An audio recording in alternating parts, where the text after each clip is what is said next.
पेश है रतन मांझी पार्ट 2। बहन के बयान से साफ हुआ सच।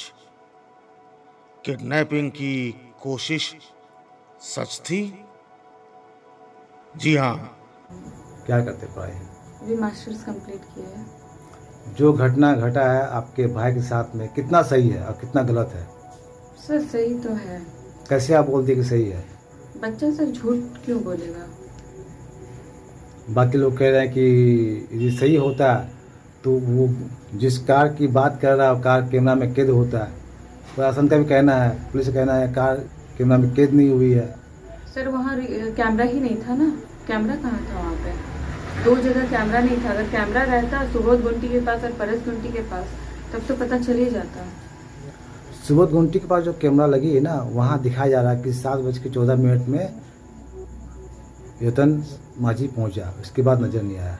सर वो कैमरा में दिख नहीं रहा है, वो पर्दा लगा हुआ है तो उसकी वजह से दिख ही नहीं रहा। आप जाते हुए दिख सकते, आते हुए नहीं दिख सकते हैं। जहाँ पर घटना घटा है क्या वहाँ आप लोग गए थे क्या? हाँ वहाँ गए थे, बच्चे को पूछे भी, बच्चा दिखाया भी किधर गिरे किधर नहीं। बच्चे ने क्या बताया आपको? उसने बताया कि पीछे से कार आया, वो कॉलर पे उनके सर पे वो खींचने की कोशिश की बट बच्चा गिर गया, बट बच्चा भाग गया। जी हाँ। Jaduguda UCIL colony.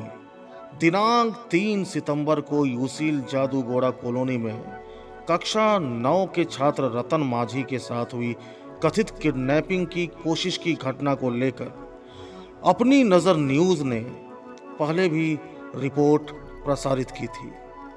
अब इस खबर को दूसरी बार प्रसारित किया जा रहा है ताकि पीड़ित की बहन अंकिता मांझी के बयान के माध्यम से यह संदेश प्रशासन, जनता और दर्शकों तक पहुंचे कि रतन का बयान सत्य है और उसे हल्के में लेना एक बड़ी भूल हो सकती है।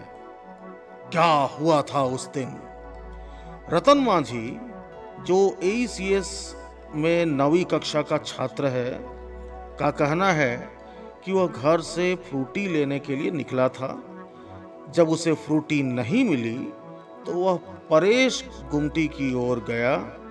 तभी एक 4 पहिया वाहन से 3 नकाबपोश लोग आए और उसे जबरन गाड़ी में बैठाने की कोशिश की। रतन के अनुसार उस गाड़ी में पहले से 2 बेहोश लड़कियां मौजूद थीं।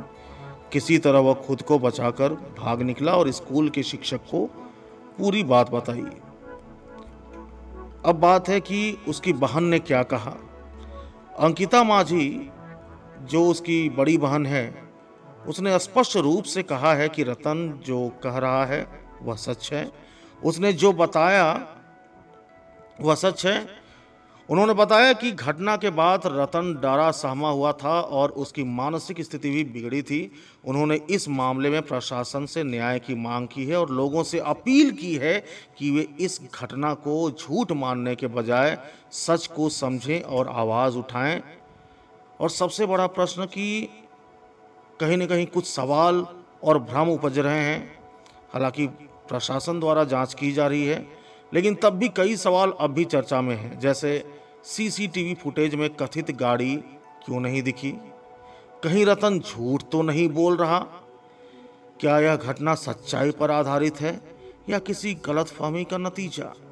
इन सवालों के जवाब अभी भी स्पष्ट नहीं है, लेकिन पीड़ित परिवार का दावा अडिग है कि घटना एकदम सत्य है। अपनी नज़र न्यूज़ की भूमिका के बारे में बताना चाहेंगे कि हमारी टीम ने जब पहली बार यह खबर प्रसारित की थी तब भी समाज में जागरूकता फैलाने का प्रयास किया था, लेकिन अफवाहों और संदेहों को देखते हुए यह खबर आज दोबारा प्रकाशित की जा रही है ताकि बहन के बयान के माध्यम से लोगों तक सच्चाई पहुंचे और प्रशासन को भी इस दिशा में गंभीरता से कदम उठाने की प्रेरणा मिले। अब निष्कर्ष ये है कि घटना की सत्यता की पुष्टि करना प्रशासन और जांच एजेंसियों का कार्य है, लेकिन पीड़ित का पक्ष सुनना और उसकी बात को गंभीरता से लेना समाज और मीडिया की भी जिम्मेदारी है। अगर रतन सच बोल रहा है तो यह किसी बड़ी साजिश का संकेत हो सकता है, जिसे नजरअंदाज करना बच्चों की सुरक्षा के लिए खतरा बन सकता है। इसलिए आप सभी से अपील है कि अगर किसी ने इस घटना से संबंधित कोई भी संदिग्ध गतिविधि देखी हो या उन्हें किसी बात की जानकारी हो तो तुरंत कृपया प्रशासन से संपर्क करें।